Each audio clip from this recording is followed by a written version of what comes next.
میرا نام آمنہ ہے۔ میرا شمار ان بدنصیب لوگوں میں ہوتا ہے جن کو ان کے ماں باپ بھی قبول نہیں کرتے اور پیدا ہوتے ہی کوڑے کے ڈھیر پر پھینک جاتے ہیں۔ میں بھی ان میں سے ایک تھی۔ میں نہیں جانتی میرے ماں باپ کون تھے، میں کہاں پیدا ہوئی، میں کس خاندان سے تھی۔ ایک نیک انسان نے مجھے وہاں سے اٹھایا اور یتیم خانے میں چھوڑ گیا۔ میں یتیم خانے میں ہی پلی بڑھی۔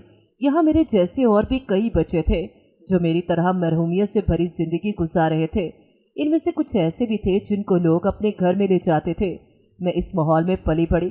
میں تمام رشتوں سے انجان تھی۔ یہیں پر میں نے پڑھنا لکھنا سیکھا تھا۔ یہاں میری واحد دوست تھی کرن۔ ہم دونوں ایک دوسرے کے غم گسار تھے، ایک دوسرے کی بچپن کے ساتھی تھے۔ اب ہم نے جوانی کی دہلیز پر قدم رکھ دیا۔ یہاں بہت سارے ایسے لوگ بھی آتے تھے جو ہم جیسی لڑکیوں کو اپنے گھر میں بیوی بنا کر لے جاتے تھے۔ اس دن ایک آنٹی آئی اور کرن کو دلہن کا لباس پہنا کر نکاح کروا کے لے گئی۔ اس کی شادی کے بعد میں بہت اداس رہنے لگی تھی، یہ کہ وہ میری واحد دوست تھی اور میں اپنے دل کی ہر بات اس کے ساتھ شیئر کیا کرتی تھی۔ اپنی شادی کے کچھ دن بعد کرن مجھ سے ملنے آئی تھی۔ وہ پہلے سے زیادہ خوبصورت ہو گئی تھی اور بہت زیادہ خوش بھی ہو گئی تھی۔ اس نے ایک کاغذ پر مجھے اپنا نمبر لکھ کر دیا اور کہا تھا کہ جب زندگی نے موقع دیا تو مجھے لازمی کال کرنا۔ پھر اس نے مجھے اپنا موبائل دکھایا اور اس سے کال کرنے کا طریقہ بھی بتایا۔ مجھے بھی خواہش ہونے لگی کہ میری بھی شادی ہو جائے اور میری دعا بہت جلد قبول ہو گئی۔ پھر چند مہینے کے بعد میرا بھی نکاح ہو گیا۔ میں اس ماحول سے نکل آئی۔ شادی کی رات مجھے پتہ چلا کہ میرا شوہر بھی اکلوتا ہے۔ اس کے ماں باپ بہت پہلے فوت ہو گئے تھے۔ اسے اس کی دادی نے پالا ہے اور اس شادی میں صرف اس کا دوست اور اس کے دوست کی بیوی ہی شریک تھے۔ میرے شوہر کا ان دونوں کے علاوہ اور کوئی بھی نہیں تھا۔ دادی کا بھی کچھ عرصے پہلے انتقال ہو چکا تھا۔ میرے پاس موبائل رکھ کر وہ اپنے دوست کو رخصت کرنے کے لیے دروازے تک گیا۔ آج مجھے کرن کی بہت زیادہ یاد آ رہی تھی۔ میں اس اہم موقع پر اسے کیسے بھول سکتی تھی۔ اس کا نمبر بھی میں اپنے ساتھ لے آئی تھی۔ بے اختیار میں نے اسے کال کرنے کا سوچا۔ میں نے اپنے شوہر کے موبائل سے اس کا نمبر ملایا تو اس کے شوہر نے کال اٹھائی۔ کسی غیر مرد کے ساتھ بات کرنے کا یہ میری زندگی کا پہلا موقع تھا۔ میں اس کی آواز سن کے گھبرا گئی۔ میں اس کو یہ بھی نہیں کہہ پا رہی تھی کہ مجھے کرن سے بات کرنی ہے۔ اتنے میں میرا شوہر آ گیا۔ اس نے میرے ہاتھ میں اپنا فون دیکھا تو حیران رہ گیا۔ جب اس نے فون اپنے کان کے ساتھ لگایا تو آگے سے کسی مرد کی آواز سنائی دی۔ پھر جب اسے یہ پتا چلا کہ کال اس کے نمبر سے ملائی گئی ہے تو غصے سے آگ بگولا ہو گیا۔ وہ مجھے باتیں سنانے لگا، میرے کردار پر انگلی اٹھانے لگا۔ میں نے لاکھ اپنی صفائی میں بولنے کی کوشش کی کہ میں اپنی دوست سے بات کرنے والی تھی، مگر اس نے میری کسی بات پر یقین نہیں کیا اور مجھ پہ شک کرنے لگا۔ میری زندگی پہلے سے زیادہ اچیرن ہو گئی۔ یتیم خانے میں تو بھوک اور افلاس کو دیکھنا پڑتا تھا، جھڑکیاں بھی سننی پڑتی تھی۔ اس دن مجھے علم ہوا کہ میرا شوہر شک کرنے کی عادت پہ مبتلا ہے۔ وہ بات بات پر مجھ پہ شک کرتا اور مجھ پہ چلاتا۔ میں میک اپ کرتی تو کہتا تم کس کے لیے تیار ہوئی ہو، کون دیکھنے آتا ہے تمہیں؟ موبائل اس نے پہلے ہی مجھے رکھنے کی اجازت نہیں دی تھی اور اب تو گھر سے باہر نکلا ہی بند کر دیا تھا۔ میں بہت پریشان ہو گئی تھی، مگر یہاں سب کچھ تھا مگر ذہنی سکون نہیں تھا۔ اس کے شک کرنے کی عادت نے مجھے اندر سے کھوکھلا کر دیا تھا۔ میں دروازے پر جاتی یا چھت پر کپڑے ڈالنے کے لیے جاتی تو بھی وہ مجھے باتیں سناتا۔ میں زندگی سے تنگ آ چکی تھی۔ میرے شوہر کی یہیں پر ایک کریانے کی دکان تھی جس سے اچھا خاصا گزارا ہو جاتا تھا۔ وہ جب صبح دکان پر چلے جاتے تھے تو میں لینڈ لائن نمبر سے کرن کے ساتھ بات کیا کرتی تھی۔ ہماری ہر روز فون پر بات ہوتی تھی۔ وہ میرے گھر بھی شوہر کی غیر موجودگی میں آتی جاتی رہتی تھی اور ایک دو بار ان کے سامنے بھی آئی تھی۔ اس نے مجھے اپنا ایڈریس دے دیا تھا مگر میں ابھی تک اس کے گھر نہیں گئی تھی۔ کسی وقت میرے شوہر بالکل ٹھیک رہتے تھے اور کبھی انہیں اچانک سے غصہ آ جاتا تھا اور وہ ایسی بات کر جایا کرتے تھے جس سے میں سلگ کر رہ جاتی تھی، مگر انہیں جواب دے کر ان کے غصے کو مزید شے نہیں دیتی تھی کیونکہ میں جانتی تھی میرا کوئی بھی نہیں۔ اگر شوہر بھی گھر سے نکال دیتا تو میں کہاں جاتی؟ پھر ایک روز ایسا ہوا کہ وہ رات کو دیر سے گھر واپس آئے۔ میرے پوچھنے پر بتایا کہ کھانا بھی باہر سے کھا کر آیا ہوں۔ کئی روز یہ معمول چلتا رہا۔ اب مجھے شک ہونے لگا کہ یہ سب کیا ہے، کہیں ان کا کوئی چکر تو نہیں چل رہا، مگر میں اپنے شوہر کی طرح چلا کر سوال نہیں کر سکتی تھی کہ انہوں نے گھر دیر سے کیوں آنا شروع کر دیا ہے۔ اب مہنگائی بہت زیادہ ہو گئی تھی، ان کا کام بھی بہت مندہ چلنے لگا، اس لیے انہوں نے سوچا کہ پاکستان سے باہر جا کر قسمت آزمائی کرنی چاہیے۔ اس لیے انہوں نے اپنی تھوڑی بہت موجود جائیداد اور دکان فروخت کر کے دبئی کا ویزا لے لیا۔ اس دن میں روزمرہ کے کاموں میں مصروف تھی۔ ناشتہ بنانے کے بعد میں گھر کی صفائی کر رہی تھی۔ میرے شوہر دبئی میں جاب کرنے کے حوالے سے بہت پرجوش تھے۔ آج ان کا یہاں پر آخری دن تھا۔ آج انہوں نے اپنی نوکری پر چلے جانا تھا۔ ان کی پیکنگ کا سارا کام میں رات کو ہی کر چکی تھی۔ صفائی کرنے کے بعد میں نے اپنے شوہر کو جگایا اور ان کے لیے بہت اچھا سا ناشتہ تیار کرنے لگی۔ मैं चाहती थी कि आज वो जाते जाते यहाँ से बहुत अच्छी यादें लेकर जाएं, जो उन्हें वहाँ जाकर भी तरोताज़ा रखें। फ्रेश होने के बाद वो भी किचन में आके मैंने उनका पसंदीदा ऑमलेट बनाया था। वो नाश्ता करने में मसरूफ़ थे कि दरवाजे पर डोरबेल बजी। मैं दरवाज़ा खोलने के लिए बाहर चली गई, मगर बाहर कोई भी नहीं था। यही बात जब मैंने उन्हें बताई तो वो गुस्सा करने लगे। उन्हें लगा कि मैं उनसे झूठ बोल रही हूँ। दरवाजे पर कोई था और मैं उससे ये बात छुपा रही हूँ। इतनी छोटी सी बात पर वो मेरे साथ झगड़ा करने लगे, मुझ पर शक करने लगे। मुझे भी गुस्सा आ गया। हम दोनों की ज़ोरदार तरीके से लड़ाई हुई। मेरा सारा मूड ही ऑफ हो गया था। मैंने उन्हें गुस्से में बददुआ दे दी कि तुम्हारे जैसे शोहर के होने से बेहतर है कि मैं बेवा हो जाऊं। कम से कम मेरी जिंदगी तो सुकून से गुजरेगी। थोड़ी ही देर के बाद वो तनफन करते घर से निकल गए। हमेशा ऐसा ही होता था, वो छोटी सी बात का बतंगड़ बना देते थे। मगर अब उनके जाने के बाद मुझे ये एहसास हो रहा था कि मैंने गलत किया। मुझे अपने गुस्से को काबू में रखना चाहिए था। मुझे उन्हें बददुआ नहीं देनी चाहिए थी। सारा दिन मेरा बेचैनी में गुजरा। ऐसा महसूस हो रहा था जैसे कोई अनहोनी होने वाली है, जैसे मुझे कोई बुरी खबर सुनने को मिलने वाली है। और शाम को एक जानलेवा खबर मुझे सुनने को मिली, जिसने मेरे बदन का सारा खून निचोड़ लिया। सांस सीने में अटक कर रह गया। मुझे अपने शौहर के मरने की इत्तला मिली। ये खबर मेरे लिए किसी क़यामत से कम नहीं थी। मेरा मुस्तकबिल मेरे सामने सवालिया निशान बन के खड़ा हुआ था। मुझे लग रहा था ये सब कुछ मेरी वजह से ही हुआ है। इस सब में कसूरवार तो मैं ही हूँ। मेरी बद्दुआ ने ही मेरे शौहर की जान ले ली। मुझे समझ नहीं आ रही थी कि मैं क्या करूँ, मैं कहाँ जाऊँ। मेरा तो कोई भी नहीं था, ना मेरा मैका था, ना ही ससुराल था। आगे पीछे कोई भी नहीं था। ऐसे में मैं कहाँ जाती। मेरा रोना तो बजा था। इस रूह फरसा खबर को सुने हुए मुझे 1 घंटा हो चला था। 1 घंटा मुझे सदियों के बराबर लग रहा था। दुख और परेशानी ने मुझे निढाल कर दिया। मैं घुटनों में सर दिए रो रही थी। क्या था अगर मैं उससे बद्दुआ न देती तो सब्र कर लेती, बर्दाश्त कर लेती तो ये दिन न देखना पड़ता। अब मैं अपनी वजह से खुद मुसीबत में फंस चुकी थी। अचानक से दस्तक की आवाज़ पर मैं होश की दुनिया में वापस आई। दरवाज़ा खोला तो सामने मेरे शौहर का दोस्त और उसकी बीवी खड़े थे। उसकी बीवी ने मुझे गले से लगा लिया और रोने लगी। कहने लगी, आमना ये क्या हो गया? तुम सब्र करो, बर्दाश्त करो। अब तुम्हें परेशान होने की ज़रूरत नहीं है। तुम हमारे साथ चलो, हम हर तरह से तुम्हारा ख्याल रखेंगे। तुम्हें कभी भी किसी भी चीज़ की कमी महसूस नहीं होने देंगे। तुम हमारे घर में एक फ़र्द की तरह ही रहोगे। जो हम खुद खाएंगे तुम्हें भी वही खिलाएंगे। मेरे शौहर का दोस्त भी बोला, जी भाभी ये ठीक कह रही है, आप हमारे साथ चले। आप यहाँ अकेली क्या करेंगी? मैं मैयत को यहाँ पर लाने का बंदोबस्त करता हूँ। मैंने चंद जोड़े कपड़ों के उठाए और उन लोगों के घर में आ गई। इनका घर हमारे घर की निस्बतन छोटा था। इनके सिर्फ 2 कमरे थे, एक किचन और एक बात। आगे छोटा सा सेहन था। इनकी सिर्फ एक ही बेटी थी जो 3 साल की थी। मुझे यहाँ रहते हुए काफ़ी दिन गुजर गए। ये लोग मेरा हर तरह से ख्याल रखते थे, मेरे साथ बहुत मोहब्बत और इज्जत से पेश आते थे। मेरी खिदमत में कोई कसर नहीं छोड़ते थे। मैं कभी कभी इनकी मोहब्बत पर शर्मिंदा हो जाती थी। मुझे मेरे शौहर के दोस्त असलम भाई ने ही बताया था कि उनकी तदफीन वहीं पर हो गई। मैयत को वापस लाने का कोई इंतज़ाम नहीं हो सका था। मेरे दिन रात इसी तरह से गुजर रहे थे। समीना भाभी मुझे कोई काम नहीं करने देती थी। अगर मैं ज़्यादा इसरार करती भी तो मुझे बहुत प्यार से मना कर देती थी। मैं इनकी मोहब्बतों की मकरूज हो चुकी थी और कभी कभी शर्मिंदा भी हो जाती थी। मैं सोचती थी कि मैं कब तक इन पर बोझ बनी रहूँगी। अपनी इसी सोच का तस्करा मैंने एक बार समीना भाभी से किया तो वो मुस्कुरा कर बोली, तुम इद्दत गुजारने तक यहाँ आराम से रहो, इसके बाद देखेंगी कि क्या करना है। मैं जानती थी कि इद्दत में औरत पर्दा करती है, वो कहीं भी बाहर नहीं आती जाती। मगर इसके बावजूद असलम भाई और समीना भाभी मुझे बार बार इस बात की ताकीद करते थे कि दरवाजे से बाहर तुमने नहीं जाना, और अगर मोहल्ले की कोई औरत भी आती है तो तुमने कमरे में चले जाना है, किसी औरत के सामने भी नहीं आना।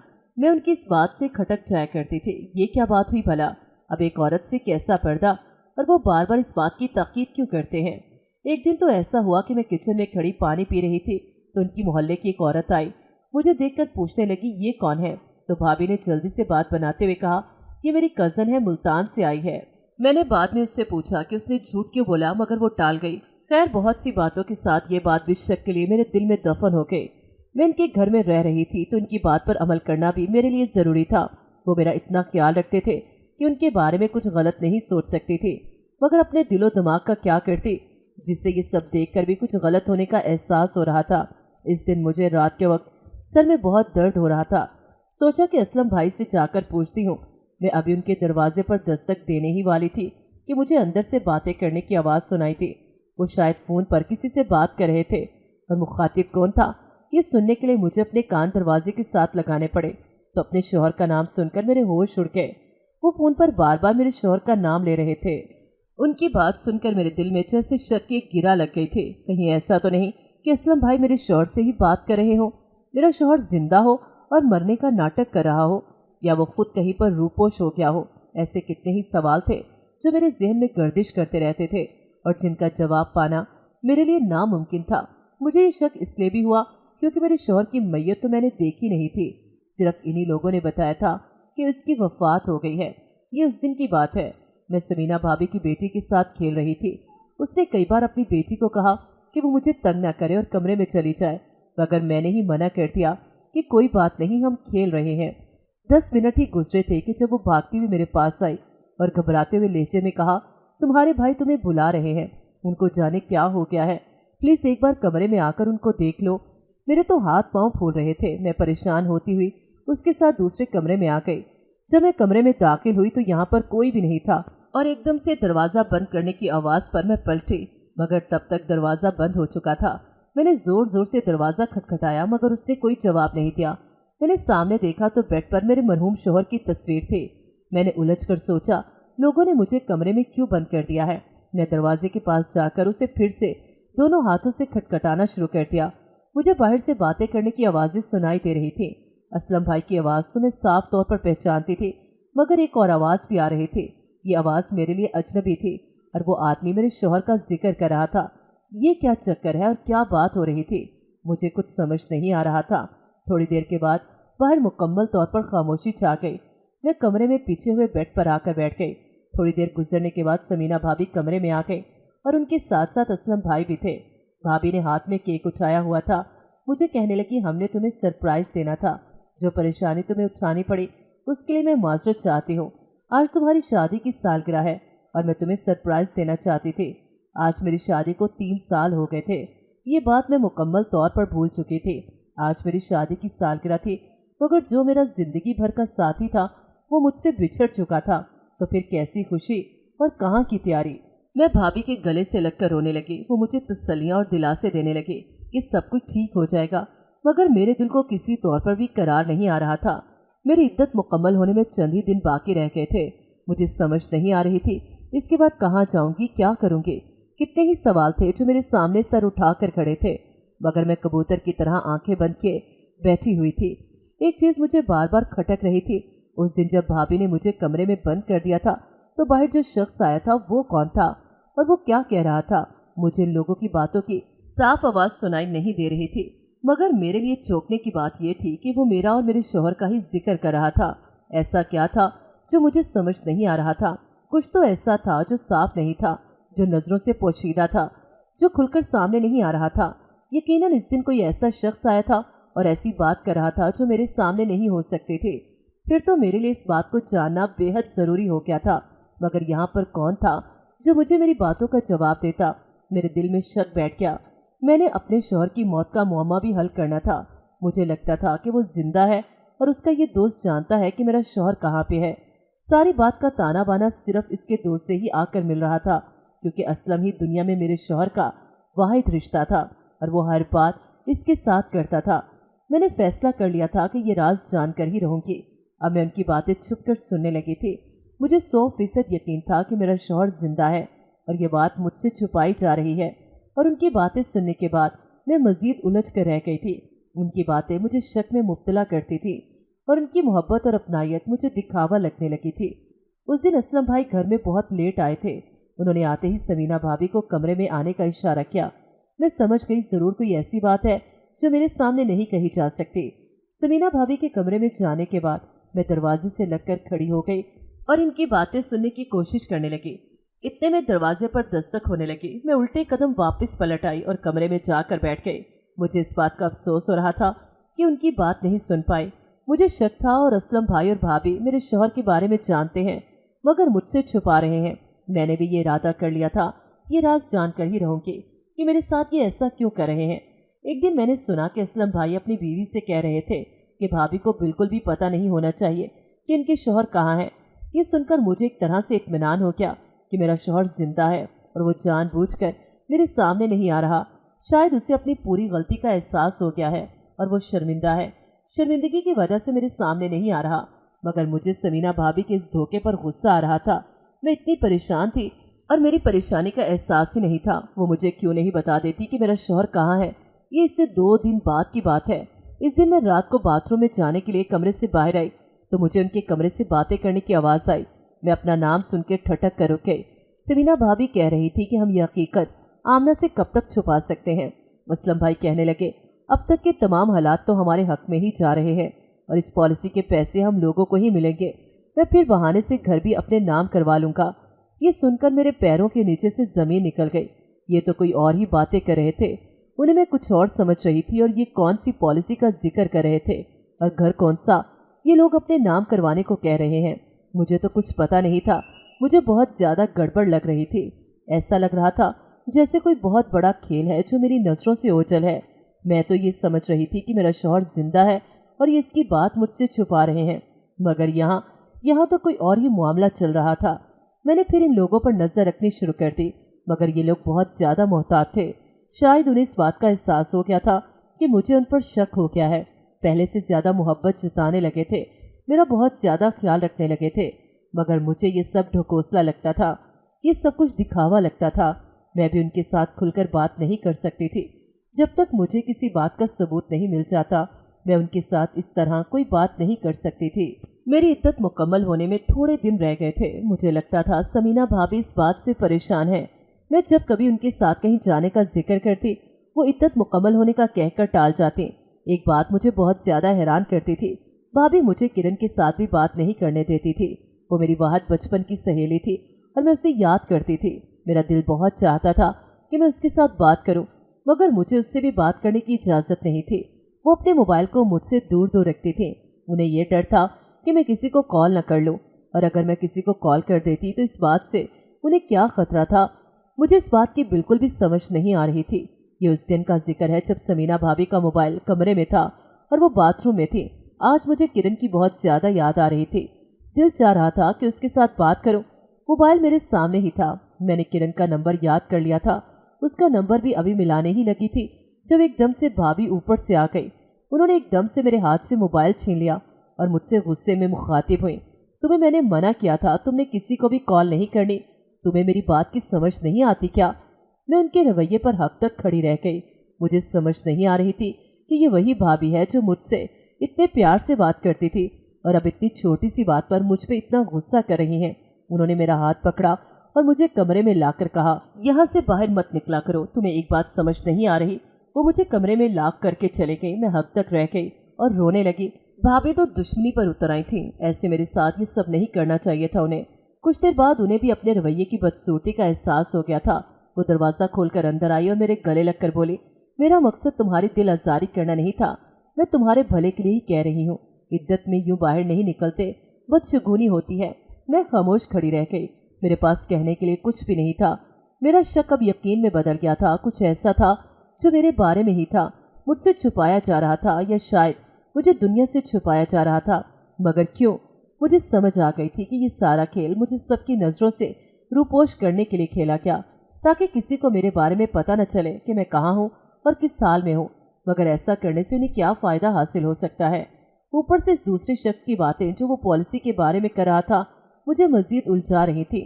मैं इस हकीकत तक पहुँचने के लिए बेताब हो रही थी। अब मैं इद्दत मुकम्मल होने का इंतज़ार करने लगी। अब तो इद्दत के बहाने उन्होंने मुझे अपने घर में रखा हुआ था। इसके बाद इन लोगों के पास क्या बहाना रह जाता था? ये 2 दिन ही थे और मुझे 2 दिन सब्र से वक्त गुजरने का इंतज़ार करना था। इसके बाद मैं किरण से सारा मामला किरण के साथ डिस्कस करके उससे हल पूछ सकती थी। ये 2 दिन भी पर लगा कर उड़ गए। उस दिन भी असलम भाई काम से बहुत जल्दी घर वापस आ गए थे। आते ही समीना भाभी को कमरे में ले गए। मुझे समझ आ गई थी कि दाल में कुछ काला है। मैं भी पीछे गई। वो अपनी बेगम से कह रहे थे कि वो आने वाला है, आमना को कोई इंतज़ाम करो। इसके बाहर आने से पहले ही मैं जल्दी से वहाँ से हट गई। मेरे पास आकर मुझे समीना भाभी बहुत प्यार से बोली, मैं तुम्हारे लिए चाय बना देती हूँ। मैंने इनकार करना चाहा, फिर ये सोचकर खामोश हो गई कि मुझे ज़बरदस्ती चाय क्यों पिलाना चाहती हैं। किचन में झांक कर देखा। मैं इस वक्त ये देखकर ठटक कर रह गई जब वो चाय में कोई चीज़ मिला रहे थे। मैं ये देखकर परेशान हो गई। सोचा कि मैं किसी सूरत में ये चाय नहीं पीऊँगी। भाभी मेरे पास आई तो चाय मेरे पास रखकर खुद बाहर चले गई। मेरे दरवाजे के पास एक पौधे का गमला था। मैंने वो चाय इस गमले में डाल दी और खुद कमरे में आकर लेट गई। भाभी मेरे पास आकर मुतमईन हो गई। थोड़ी देर के बाद मुझे मेन गेट खुलने की आवाज़ सुनाई दी। फिर मुझे इसी शख्स की आवाज़ सुनाई दी जो मैंने उस दिन सुनी थी। मैं खामोशी से चलते हुए इस दरवाजे के बाहर जाकर खड़ी हो गई और इनकी बातें सुनने लगी। इस शख्स ने जो बातें की वो सुनकर मैं दंग रह गई। ये तमाम इंकशाफात मेरे लिए नए थे। मेरे पाँव के नीचे से ज़मीन निकल गई थी और मैं फिर आकर अपने कमरे में लेट गई। काफ़ी देर के बाद वो शख्स वहाँ से चला गया। काफ़ी देर के बाद भाभी मुझे देखने के लिए आई। मुझे सोता हुआ देखा तो वो मुतमईन हो गई और फिर वो अगला लाहे अमल तैयार करने लगे। शाम तक मैं सोती बनी रही। मैं सोच रही थी कि मैं आगे क्या करूं। मैं इसी कोशिश में थी कि किसी तरीके से मेरे हाथ में समीना भाभी का मोबाइल आ जाए, मगर वो इस बारे में बहुत ज़्यादा मोहतात हो गई थी। इनका मोबाइल हाथ लगना नामुमकिन सी बात थी। फिर मैंने एक और बात सोची। इस दिन समीना भाभी मोहल्ले में एक औरत के घर गई। मुझे बहुत अच्छे से पता था कि वो पैसे कहाँ पर रखती हैं। मैंने ज़रूरत के पैसे उठाए। ये मेरी ज़िंदगी की पहली चोरी थी जो मैंने की थी। पैसे उठाने के बाद मैं जल्दी से घर से बाहर निकल आई और रिक्शे में बैठकर अपनी मंजिल की तरफ चली गई। मुझे ये भी डर था कि वो न जाने अपने घर में भी होंगी या नहीं, और अगर वो अपने घर में नहीं होंगी तो मैं कहाँ जाऊँगी, क्या करूँगी। ये सोच सोचकर मैं हलकान हो रही थी। मगर सच शुक्र कि किरण अपने घर पर मौजूद थी। मुझे देखकर वो खुशी से खिल गई। कहने लगी, आमना तुम यूँ अचानक से कहाँ गायब हो गई थी? मैंने तुम्हारे घर के कितने चक्कर लगाए, तुम्हारे घर फ़ोन किया, मगर किसी ने मेरा फ़ोन नहीं उठाया। मैं परेशान हो गई थी कि तुम न जाने कहाँ गायब हो गई हो, और मोहल्ले से ही मुझे पता लगा था कि तुम्हारे शौहर की डेथ हो गई है। ये सुनकर मुझे बहुत ज़्यादा अफसोस हुआ। उसने एक ही सांस में कितनी बातें कर दी थी। ऊपर से उसके शौहर भी आ गए और कहने लगे, तुमने इस बेचारी को अभी तक खड़ा कर रखा है, इसे कम से कम पानी तो पी लेने दो। आज किरण के शौहर भी घर पर ही थे। वो वकालत के पेशे से वाबस्ता थे और उनके घर पर मौजूदगी मेरे लिए बहुत अच्छी खबर थी। मैंने उन्हें अपने साथ गुजरने वाली हर बात के बारे में बताया। अपने शौहर की मौत से लेकर उसके दोस्त के घर रहने के दौरान जितने भी वाक़यात हुए, मैंने उन्हें हर एक के बारे में बताया और जो कुछ सुना था, देखा था, हर चीज़ बयान कर दी। वो शख्स जिसकी मैंने बातें सुनी थी वो किसी बीमा पॉलिसी का जिक्र कर रहा था। मेरी बात सुन के वो सोच में पड़ गए और कहने लगे कि यकीनन ये कोई खिचड़ी पक रही है। तुम्हारे शौहर की अचानक से मौत और उसकी लाश का गायब हो जाना और इन लोगों का तुम्हारी इंश्योरेंस के हवाले से बातचीत करना, ये सब कुछ मुझे कोई और ही चक्कर लग रहा है। मेरा एक दोस्त पुलिस में है, मुझे अपने तरीके से तफ्तीश कर लेने दो। मैं 1-2 दिन तक तुम्हें तमाम हक़ाइक़ से आगाह कर दूंगा। तुम पहले ही यहाँ पर आ जाती। तुम्हें इन लोगों के घर जाना ही नहीं चाहिए था। चलो अब जो हो गया सो हो गया। अब इंशाल्लाह सब कुछ बेहतर हो जाएगा, तुम परेशान नहीं हो। फिर इन लोगों ने अपने तौर पर तफ्तीश की और असलम भाई और उसकी बेगम को गिरफ्तार कर लिया। और जो हकीकत सामने आई वो कुछ यूँ थी। मेरे शौहर मुझसे बहुत ज़्यादा प्यार करते थे, मगर इस हकीकत से मैं अनजान थी। मगर वो अपने दोस्त को हर बात बताते थे। उन्होंने एक पॉलिसी ख़रीदी हुई थी जो कि बहुत बड़ी रकम में थी। वो इनके मरने के बाद मुझे मिलनी थी, और अगर मुझे भी कुछ हो जाता, मैं मर जाती या मेरी उनके साथ तलाक हो जाती, तो इस सूरत में मुझे वो पैसे नहीं मिलने थे। वो सारा पैसा इनके दोस्त को मिलना था। जिस दिन वो दुबई जा रहे थे उस दिन वो घर से गुस्से से निकले थे और सीधा अपने दोस्त के पास गए थे, और इस पॉलिसी के बारे में उन्होंने अपने दोस्त को बताया और कहा कि मेरे जाने के बाद मेरी बीवी को बता देना। मैं उससे नाराज़ हूँ, इसलिए अभी उससे नहीं बताया। असलम भाई ने ये सब सुना तो उसके दिल में लालच पैदा हो गया। उसने अपनी दोस्ती जैसे पाकीज़ा रिश्ते को दाव पर लगा दिया और उन्हें कत्ल करके उनकी लाश एक जगह में दबा दी। इस बात से वो दोनों मियाँ बीवी बाखबर थे और वो दोनों इस कत्ल में भी मुलव्वस थे। इसके बाद उन्होंने मुझे मंजर से भी हटा दिया और जाली तलाकनामा तैयार करवाया कि मेरे शौहर ने मुझे तलाक दे दी थी और ये सारा पैसा उनके दोस्त को मिलना चाहिए। इस तमाम कार्रवाई में कुछ वक्त लगना था, इसलिए उन्होंने मुझे अपने घर में छुपाया हुआ था ताकि मेरे बारे में किसी को कुछ भी पता न चले और मैं किसी को कुछ भी बता न सकूं। मेरे शौहर ने वो घर भी मेरे नाम किया हुआ था। इनका दोस्त वो घर भी उठियाना चाहता था और इसके लिए भी वो कागजात तैयार करवा रहा था, जिन पर वो मुझसे किसी न किसी बहाने से साइन करवा लेता। ये तमाम बातें इन दोनों मियाँ बीवी ने अपने मुंह से की थी और अपने गुनाह का इकरार कर लिया था। ये खबर मेरे लिए किसी धमाके से कम नहीं थी। मुझे रह रहकर इन लोगों के धोखे पर गुस्सा आ रहा था। बाद में पुलिस ने फिर मेरे शौहर की लाश भी बरामद कर ली और इसकी बाकायदा तदफीन की गई थी। मुझे बहुत ज़्यादा रोना आ रहा था। क्या ही अच्छा होता अगर मेरा ये शक दुरुस्त निकल आता कि मेरा शौहर जिंदा है, मगर जो रब को मंजूर हो वो होकर रहता है। इन लोगों की बेटी को मैंने अपने पास रख लिया था और इन दोनों को उम्र कैद की सज़ा हो गई थी। ये बच्ची अब मेरे पास थी, मैं उसके लिए सब कुछ थी और ये मेरे लिए اس کے ننیال اور ددیال والوں میں سے کسی نے بھی اس کو اپنے پاس رکھنے کے لیے رضامندی کا اظہار نہیں کیا تھا۔ یوں میں اس کی گارڈین بن گئی تھی۔ کرن کے توسط سے وہ پیسے مجھے مل گئے۔ آدھے پیسے میں نے بینک میں جمع کروا دیے اور کچھ پیسوں سے میں نے بوتیک کھولی تھی۔ میں اب اپنے گھر میں واپس آ گئی تھی۔ علیزے کو میں نے اسکول میں داخل کروا دیا اور کسی ماں کی طرح اس کا خیال رکھتی تھی۔ اس کے ماں باپ کی سزا میں اس کو نہیں دے سکتی تھی۔ ویسے بھی ہر انسان اپنے اعمال کا خود جواب دہ ہوتا ہے۔ وہ اپنے اعمال کے خود جواب دہ ہوں گے۔ کرن نے مجھے دوسری شادی کرنے کے لیے بہت زور دیا، مگر اب میرا دل نہیں مانتا تھا۔ میں نے باقی زندگی علیزے کے ساتھ ہی گزارنے کا فیصلہ کر لیا۔